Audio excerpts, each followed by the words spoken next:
My name is Lonnie Blansett, Lonnie, Blansett, Blansit. Okay, so can you tell me kind of what happened on Friday morning, kind of which Walmart you were at, what time were you at the Walmart, kind of tell me Right. what happened. It was Friday, this Friday. I was at Walmart in Shreve City, here in Shreveport. I was shopping. I had got to aisle 3. It was specifically, I remember I was shopping. I was going to grab a can of green beans, and then out of the blue, unprovoked, nothing, all of a sudden somebody starts hitting me in the back of the head, like MMA style. They're just wailing fist over fist in the back of my head. And I don't know why. I don't know who's hitting me. I don't know how many people's hitting me or what they're hitting me with. I just know I'm getting attacked. So I'm ex-military, ex-law enforcement. I take a defensive stance. I spread my legs out so I don't fall. I try to protect myself. I put my hands up over my head, and I proceed to try to fight back. I'm trying to fight this whatever is attacking me off of me. Whoever is attacking me, because I still don't know, he's attacked me from behind. I haven't seen him. He hasn't said anything. I'm trying to get him off of me. I can't. I'm bent down. I'm over. He's just steadily hitting me in the back of the head. So at that point, I decide, in fear of my life, I pull my gun. I have a concealed carry permit. I pull my gun. I go to shoot him, to neutralize the threat, to get him off of me. At that point, there's a scuffle for the gun. He grabs the gun. We try to get the gun. He tries to get it. I try to keep him from getting it. The gun goes off. At that point, I still can't get him off of me. I'm yelling for help from other customers. At this time, all the customers are just standing there with their cell phones videoing. Nobody would help me. Still trying to fight, and he's still hitting me in the back of the head. I still haven't had a chance to even stand up and protect myself, square up, or anything. So at the end, I pull my knife. I got a secondary. After the gun goes off, it jams. When the gun jams, to keep him from getting it, I release the magazine from the gun, so it neutralizes that threat, because I couldn't get the gun back from him.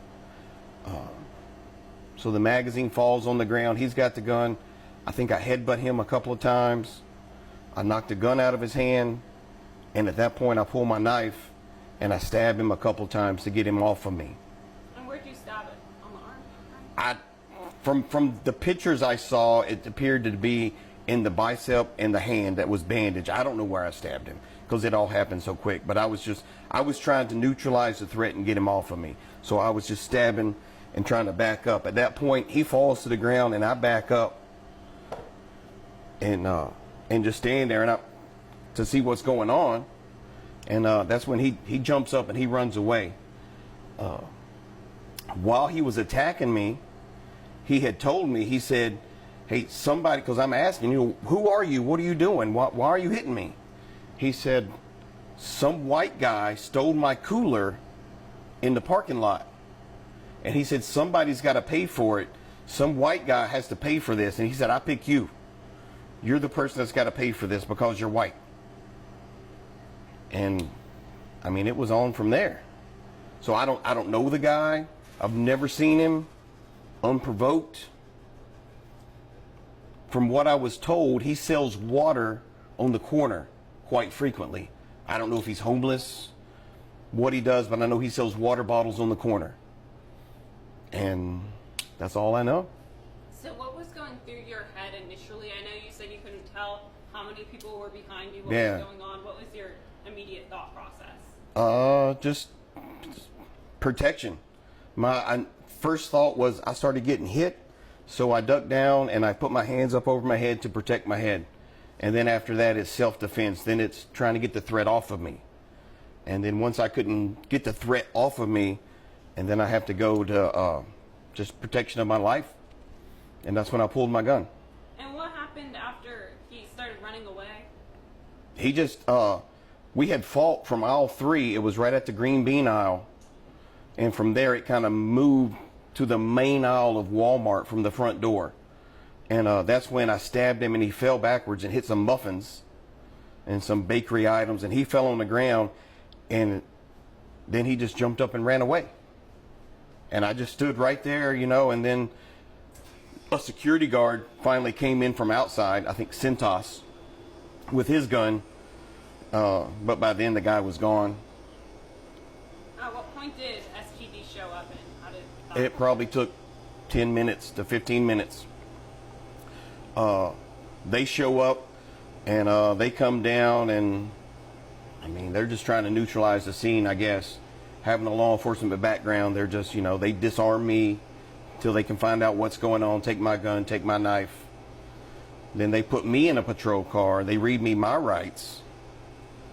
And then I'm there for probably an hour in the back of the patrol car. I've yet to be contacted by SPD, any detectives. After sitting in the patrol car for about an hour, the corporal finally came back. I still don't even know his name. He came back and he said, "Here's your gun, here's your knife, you're good to go." From what I gather, the suspect who attacked me was taken to the hospital, and then he was later released that day without being arrested. They released him with a summons for simple battery. And so I know police had told our station that it kind of started in the parking lot with the car getting close to another Yeah, car. never happened. I've never seen this guy. I hadn't seen him in the parking lot. There was no altercation.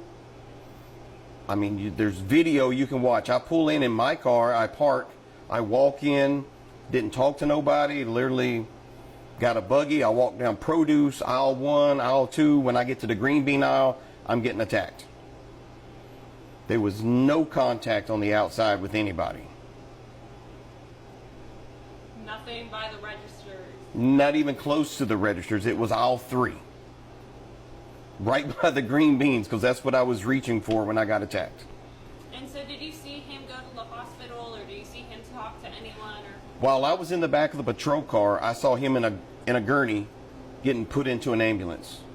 So I saw him taken away, and that's all I know.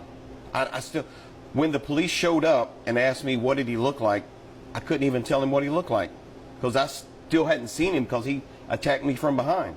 I still didn't know who he was, why he attacked me, or what he looked like. All I know is it was just a guy that attacked me. I don't even know. And who told you that he sold water on the side? It was some of the other people that was in Walmart that were witnesses. They were like, yeah, he's the guy that sells water out on the corner.